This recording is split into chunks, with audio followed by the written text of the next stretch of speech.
Well, thank you again, everyone. Thank you for joining us. This morning we want to talk about taking the high road. And what I mean by taking the high road is that life is a series of choices. Life is a series of decisions that we make. Whether we make those decisions unconsciously at a level below our conscious awareness, or we make those decisions consciously, fully informed, deliberately deciding what it is that we wish to do, to experience in life. It doesn't matter whether we make those decisions at a conscious level or an unconscious level, but life is a reflection of the decisions that we have made. And what we want to recognize then is that each and every moment of each and every day is an opportunity to make different decisions. We can choose differently. We don't have to continue to do things in the old way. We can take the high road, the road that spirals upward, the road that leads us into a greater experience of the divine, into a greater expression of that divine life which has created us out of itself. Many years ago, one of my friends gave me a book that he thought was kind of amusing, and I can't remember the exact title. It might be something like The Crazy Horse Way to Work, or something of that nature. And the author took kind of a tongue-in-cheek look at a spiritual practice of the American Indians, the Native Americans, that he knew a little bit about, perhaps didn't understand all of the rationale behind it, but he knew a little bit about it. And you even see it in some of the movies. I think it's in Little Big Man with Dustin Hoffman. And it's called The Contraries. And the Contraries were people who you might say spiritual practitioners, but these were members of the community who had found themselves in some sort of a rut. Excuse me. They were caught up in repetitive thinking and living the old ways, and they just were stuck. And we've all been there. We've been stuck. We do the same thing over and over again. We go to the same job over and over again. We eat the same thing for lunch over and over again. We just want to find some kind of a way to break out of our stuckness. We know intuitively, we know instinctively, we look at the universe and we say, oh my God, there's just so much more to experience than what we've been experiencing in our little limited world, but how do we break out of it? And what the Contraries did was, for a period of time, whether it be for a month or a week or however long necessary, what the Contraries did was they did everything completely backwards, everything completely the opposite of the way that they had been doing it. When they rode the horse, they rode facing backwards. When they walked backwards. When they washed, they washed themselves with dirt, and then they cleaned themselves. They dried themselves off with water. They slept during the day. They stayed awake at night. They just deliberately turned everything in their world upside down for a period of time. And what I think that this did, what the beauty in this very simple spiritual practice is, it first of all forced them to become aware of different possibilities. It made them go outside of the things that they had learned to do unconsciously by routine, by just simply reacting and responding and doing everything the way that they had been doing it. They forced themselves to find a new approach. They made themselves get out of their comfort zone. And the other thing that's really interesting about this technique, as simple as it is before you can do anything backwards, you have to become consciously aware of how you're doing it the first way. And it's important because most of life, much of what we do as we go through life, we do at an unconscious level. We do without thinking about it. We do it. We react, we respond, we just do it. Dr. Holmes, in the textbook, and keep in mind that he wrote the first version of that in 1926, Dr. Holmes said at that time that psychologists thought that we might do as much as 75% of life at an unconscious level. We simply react and respond to things, and we deal with them the way that we have always dealt with them in the past. So it's as if in our formative years that we learn a way to respond to a situation or to a stimulus or something. And then that becomes our pre-programmed way of behaving. And for the rest of our life, if that situation comes up, we just simply react and respond to it according to the way that we have learned as a small child. And we never give it a second thought. We just kind of go through life running on autopilot, if you will, and never forcing ourselves to see things differently, to step outside the box as the contraries did, to ask ourselves, what other way might there be to do this?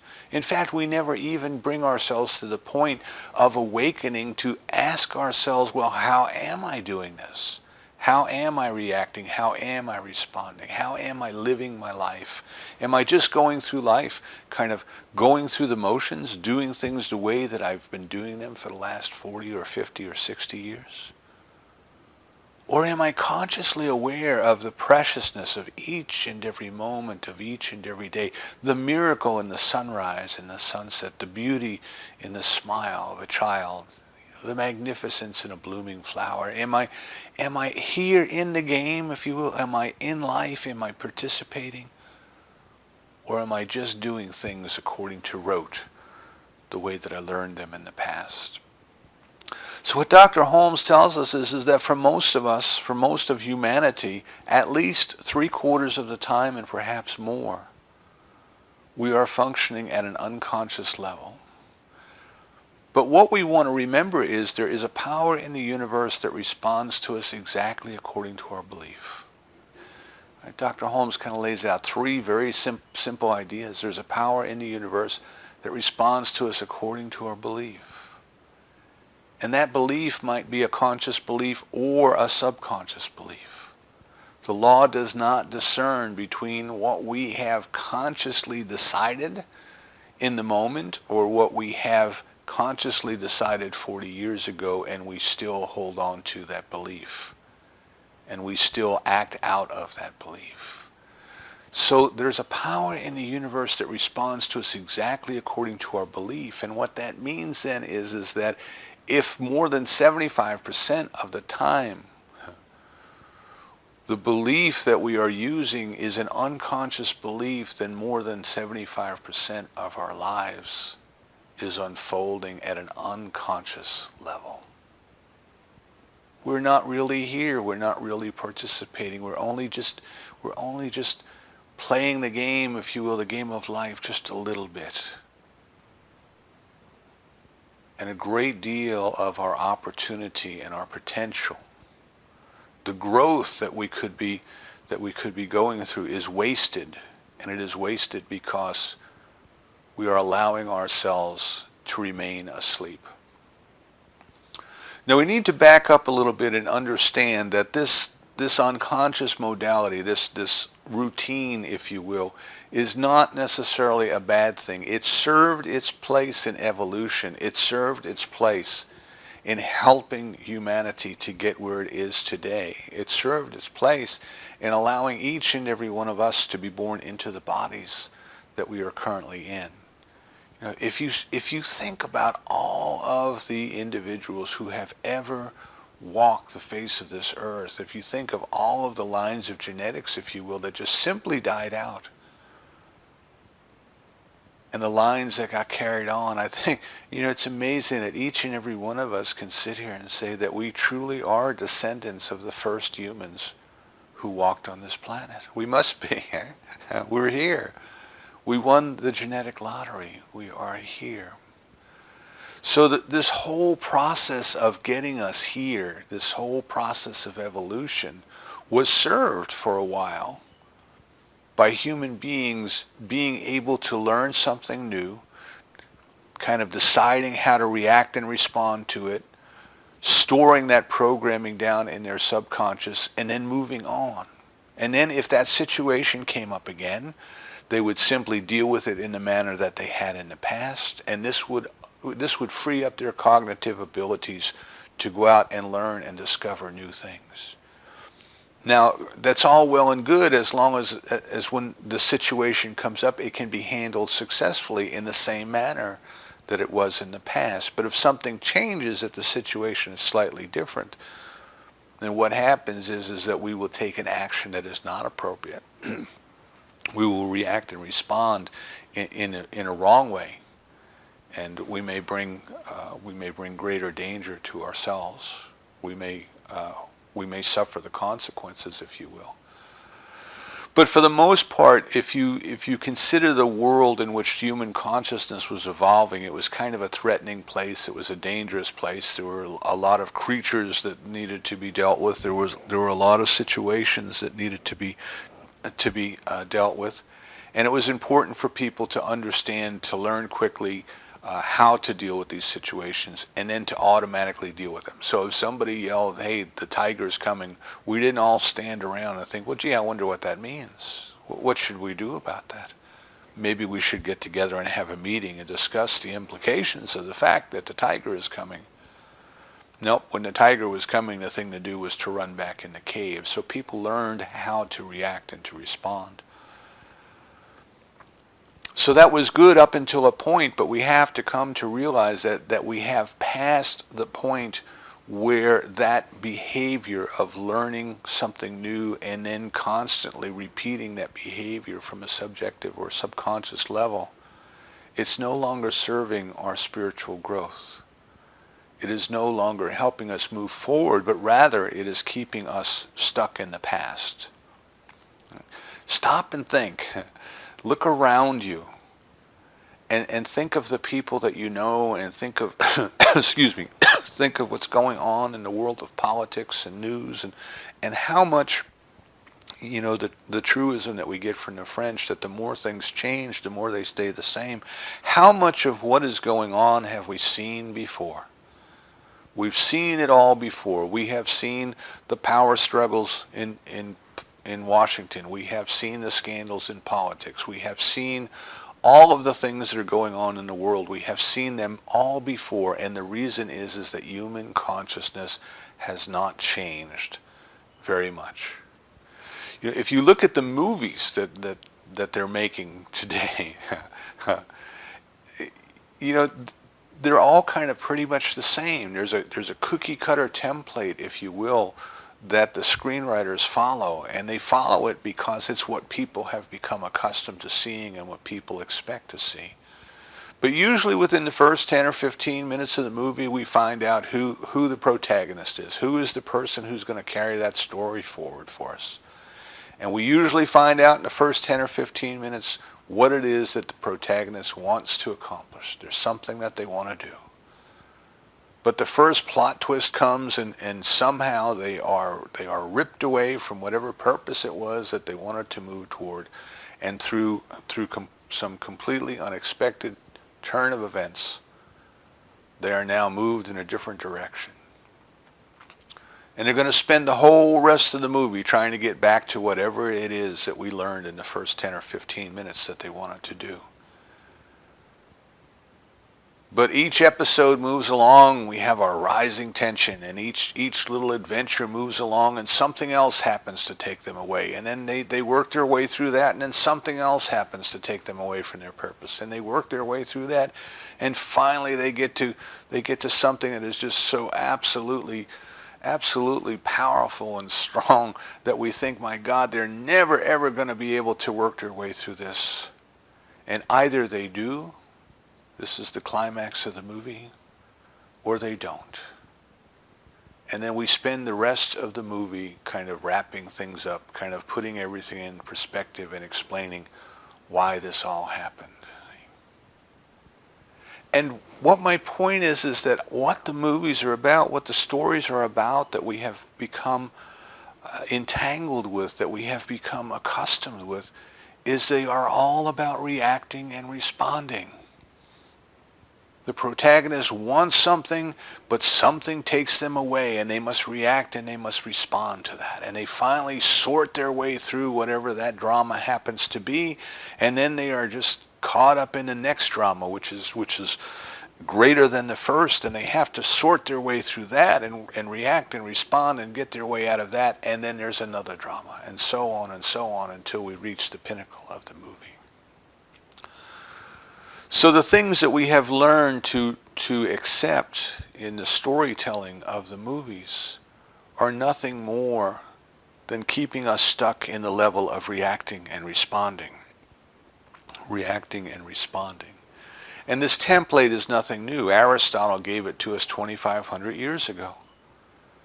Aristotle wrote out what it was that people wanted to see in drama, what it was that made good drama, and it is that template, it is that cookie cutter that is still serving screenwriters today as they make their blockbuster movies that all follow pretty much the same template.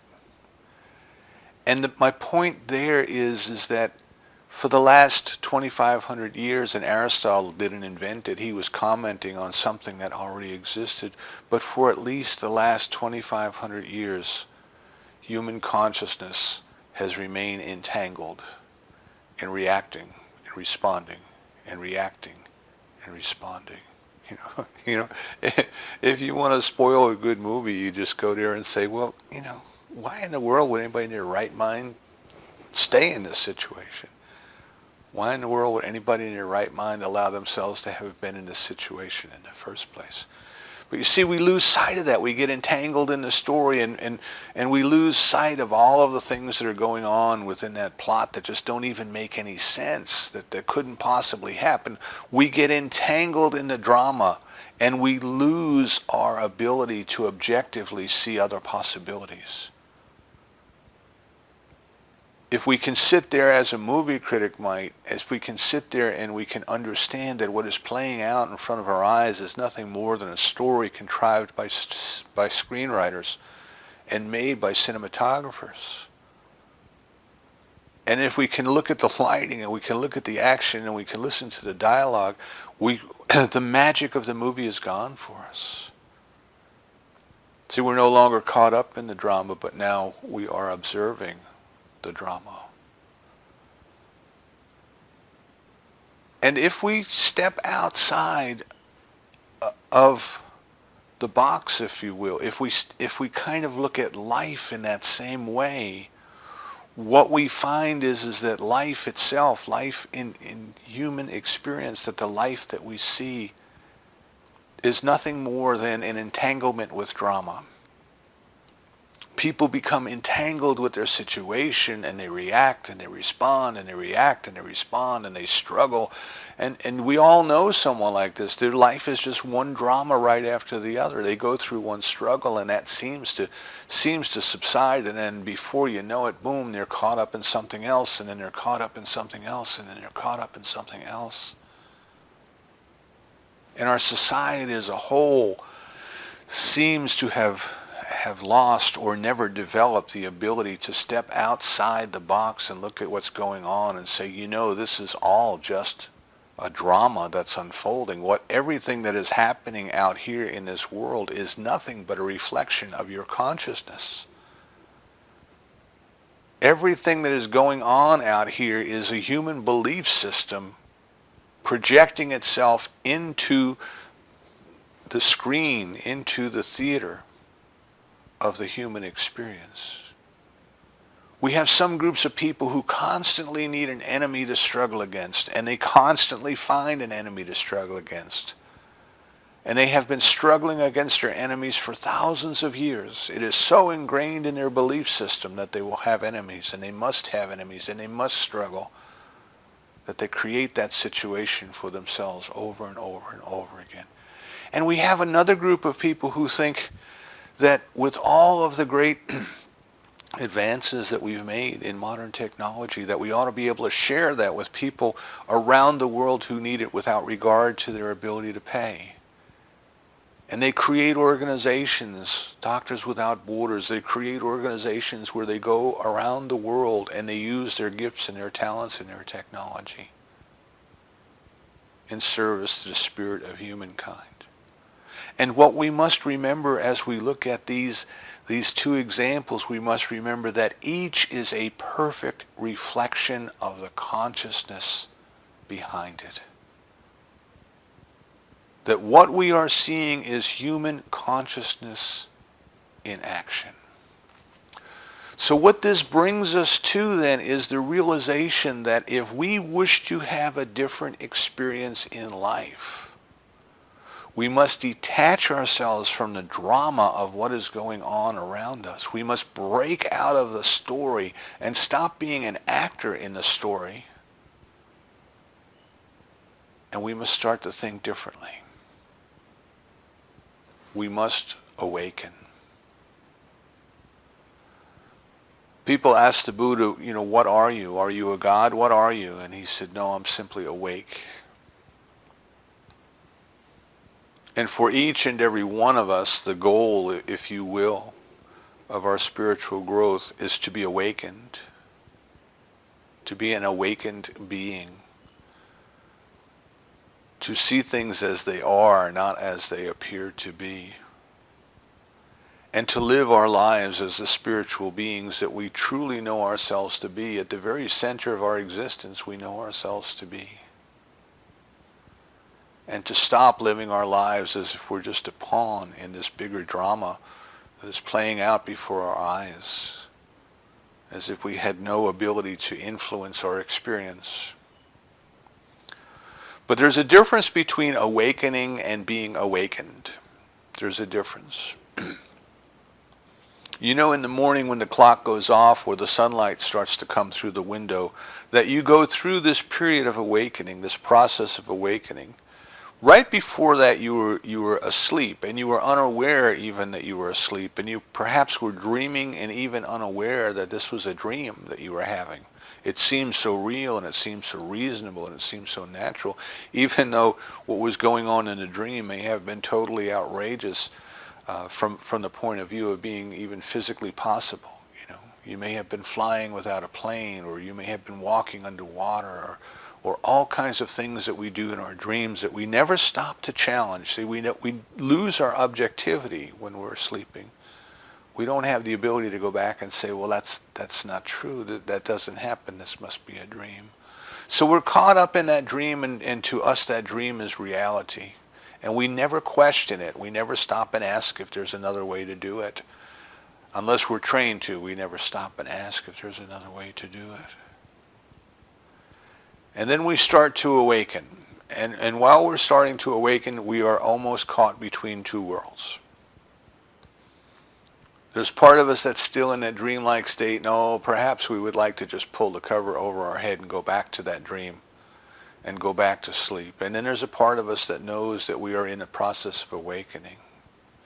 But we are not quite fully awakened. We are awakening. And it's kind of like, I think the doctors call it hypnagogic state. We see things, we become aware of things, we become aware of sounds around us, we become aware of sights around us, but we're not quite certain what they are yet. We may still be interpreting them through our dreamlike state. We can even look at the clock, for example, and the clock will say whatever time we wished it would say. And then a few minutes later, we become more awake, and we look at the clock and we realize, oh my goodness, I'm late. We hear sounds coming in the window, and we try to interpret those sounds, and our minds make up little stories about what those sounds might be. And it's only later, when we become more fully awake, that we're truly able to understand what they are. So in our spiritual life, there's a difference between awakening and being awakened. And while we all wish that we were awakened, we must first go through the process of awakening. We must recognize that there's a need for us to awaken and to do the things that we ought to do to lead to being awakened. So we want to first recognize that this whole process of evolution, this whole process of human beings evolving from wherever human life came from and walking the earth for millions of years and surviving all of the challenges that the human race has survived and bringing us to the point where we are today, that it has been what it needed to be. It has been a reflection of consciousness, and largely a reflection of unconscious consciousness.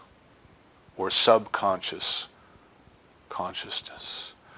But it was necessary for us to evolve to get to this point where we could begin to awaken to realize that we are not our experiences. We are not our history. We are not the world's history, but that we are spiritual beings capable of choosing and deciding. And not only are we spiritual beings capable of choosing and deciding, but that there is a power in the universe that responds to us exactly according to our belief.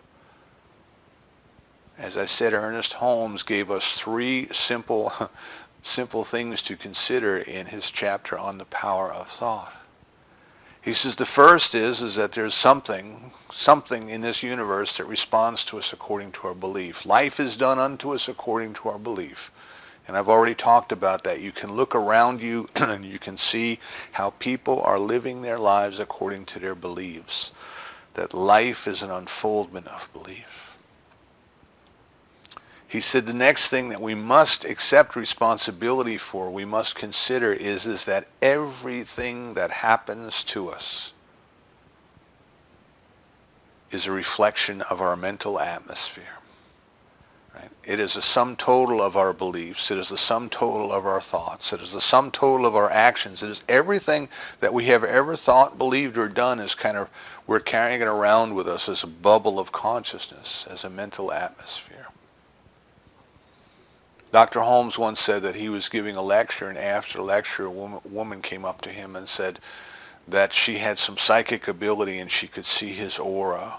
And in his aura, she saw the image of Emerson.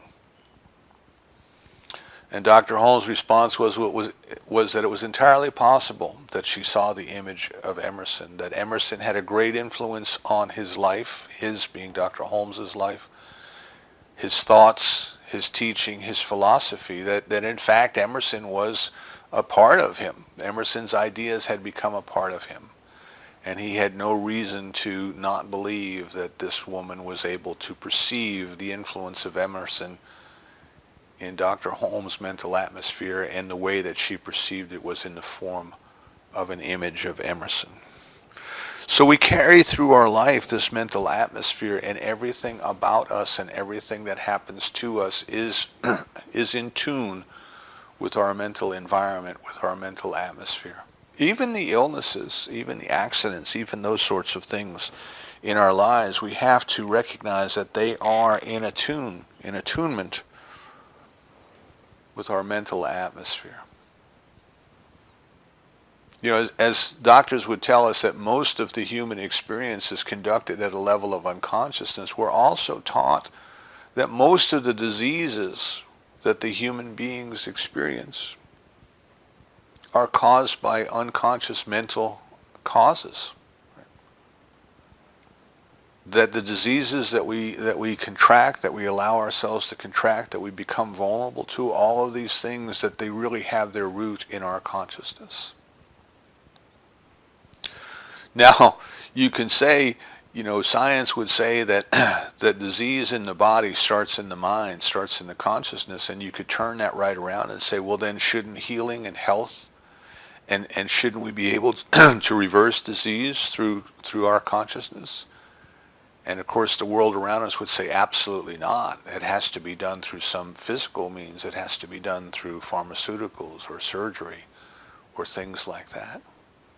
And you can see that that is just an outpicturing of consciousness. It is the outpicturing of materialism. Right? Our country is the number one user of pain medications. We have a belief in the power of the pill. We have a belief in the power of the medicine. There's nothing wrong with the power of the pill. There's nothing wrong with the power of the medicine. But we must remember that we are working there in effect instead of cause. And the best way to work is in cause. So what Dr. Holmes is telling us to consider is that everything that we experience in our life is a result of our consciousness. And if we wish to have a different experience, we must choose a different consciousness. And we do have the ability to choose. We do have the ability to choose a different consciousness. Just as when you go to the grocery store and you have your mind set on buying one thing, and when you get there you look at it and say, well, that's not as good as I thought it would be. Maybe I'll buy something else, you know. So maybe you go for the T-bones and the T-bones don't look as good as you thought they should. So you grab a strip steak instead. You've made a decision. You've taken a different choice. And you and I, because we are spiritual beings, we have the ability. We are not helpless victims of our past. We are not helpless victims of human consciousness, but we have the ability to choose and to develop a different way of thinking, a different way of acting, and a different way of believing. We must take the high road. We must break out of the old patterns of reacting and responding and doing things the way that we always have, of doing things the way that our people, whoever our people might be, always have. Our country always has. Our religion always has. And we must become unique, individual, independent thinkers who distance ourselves from the race consciousness, who, as Dr. Holmes would say, we insulate, isolate, and inoculate ourselves from the race consciousness and get on with the most important business that we shall ever have, and that is evolving our own consciousness. We must recognize that the human consciousness as it exists is perfect for what it needs to be. And we can't rush out there and change it. We can't wave our magic wand and change it and save the entire world from its thoughts.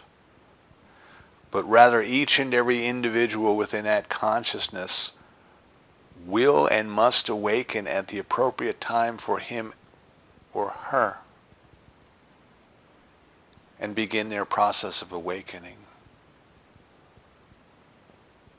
We can help with leaders, with teachers, with curriculum.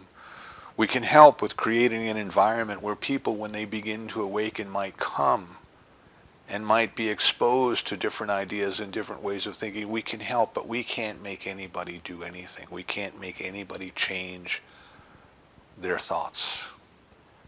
And I say this because a lot of times as people start to become aware of the fact that life is a matter of consciousness, their first instinct is, well, how do I go save the world from what it's thinking? And the answer is you can't. And you don't. But it's like being in the airplane. When the oxygen masks drop down, you have to put yours on before you're going to be any good to anybody else. So as we come to the doorway of awakening, we must step through it. We must not turn around and go back. We must step through it. And we must go through our own awakening before we will be of true value and of true service to our fellow men. Now we can help each and every one by blessing them as they are. We can help each and every one by recognizing that at the very center of their being is the omniscience of God. And that within each and every person is not only the possibility of awakening, but the inevitability of awakening. But we must not allow ourselves to be distracted from what it is that we must do, which is to continue our awakening, by the temptation of going back and trying to save other people when we don't yet have anything to give. So one of the things that we can do as we wish to awaken, we do our spiritual practice. Of course we do our spiritual practice. We do our treatment. We do our reading and our studying and our education. We do our meditation. And one thing that we can do as we go through life, as we go through the day, is we can just remind ourselves that everything is a reflection of consciousness. Everything is a consequence of choice. Today I choose differently. Every minute of the day, we have an opportunity to choose. We must first allow ourselves to be conscious of the fact that we are choosing. And then we must invite ourselves to choose anew in a different way. Like the contraries of old, to not do things the way that we have become accustomed, the ways that have led us into a rut, but to see things from the spiritual truth and to choose wisely as a spiritual being. I can react with anger, or I can react with love. I can act in a manner that is self-serving, or I can act in a manner that is in the highest good of all concerned. I can act in a manner that reinforces the erroneous ways of the world, or I can act in a manner that reveals the magnificence of the divine. By choosing the high road at every opportunity, by choosing the path that leads us to a greater experience of God, by choosing the action that breaks the ties with the old, limited, human ways of thinking, we are freeing our soul to awaken. We are freeing our soul to spiral upward into a greater experience of the presence of God. We are freeing our soul up to be able to look back on the events of the world without criticism, without condemnation, but with blessing. With the blessing that knows that everything is as it needed to be, or as it needs to be, by right of consciousness. We can know that that consciousness is evolving, but as that consciousness is slowly evolving as a whole, that there are individuals within that consciousness that are breaking free from the dream, that are awakening. If you ever saw the movie The Matrix, the screenwriters kind of laid this scenario out, that all of humanity was captured in a dream. And most did not want to awaken.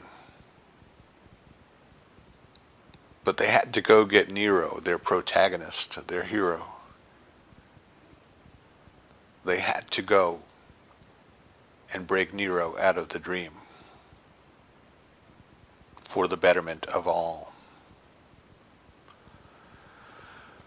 We have been asked, we have been invited to awaken from the dream.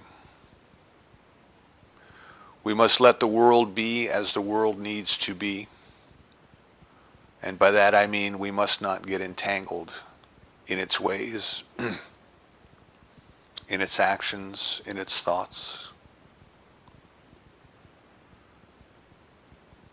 We must become the contrary and refuse to act in the old limiting ways. Refuse to think in the old limiting ways. Refuse to function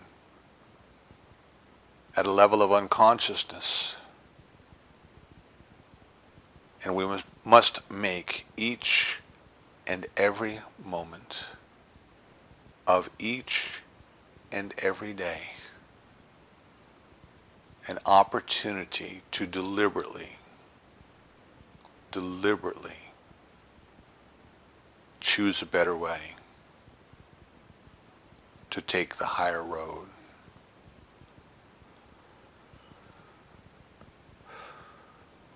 The world doesn't need more people to be successful, to make more money, to build more things. The world needs examples. of people who are willing to go through the process of awakening until they become awakened.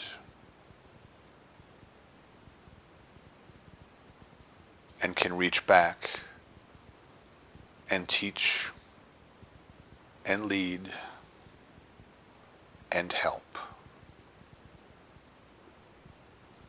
Our invitation then for this day, for this week, and for the rest of our lives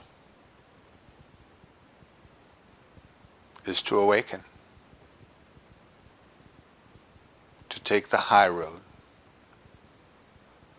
to choose differently, and to let the spiritual evolution begin. You are those beings. You are the one. And now is the time. And so it is.